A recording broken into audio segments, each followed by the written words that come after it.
आता मित्रांनो हे जे लिक्विडिटी आणि पी ओ आहे ना, या समजा आपण पेट्रोल पंपावर गेलो, ठीक आहे. पेट्रोल पंप म्हणजे काय, पी ओ आहे. आणि लिक्विडिटी म्हणजे काय, आपण जे प्रवासामध्ये खर्च करतो पेट्रोल, ते म्हणजे लिक्विडिटी.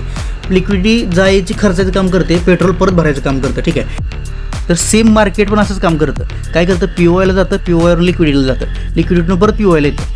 हे काम असतं मार्केटचं. मित्रांनो मी तुम्हाला हे खूप सिंपल करून सांगतो, ठीक आहे. जेवढं सिंपल करून समजाल तेवढं तुमच्या लक्षात राहतं. एक्झाम्पल लक्षात ठेवा फक्त. तर आता हा पॉईंट तुमच्या लक्षात आला. आता मेन लिक्विडिटी जी असते त्याचं काम काय असतं ते तुम्हाला सांगतो. लिक्विडिटीचं काम काय असतं मित्रांनो, पहिलं आणि मेन काम ते म्हणजे ट्रेड घेतला की त्याच्यासाठी टार्गेट शोधायचं काम हे लिक्विडिटी करते.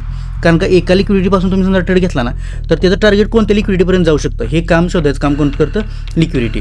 दुसरं काय काम करतं, रिव्हर्सल ट्रेड. समजा तुम्हाला आता ट्रेड घ्यायचा आहे आणि तुम्हाला एखाद्या लोकेशनला लिक्विडिटी दिसते, तर तुमचा रिव्हर्सल ट्रेड घेता येतो तुम्हाला त्या लिक्विडिटीला वापरून.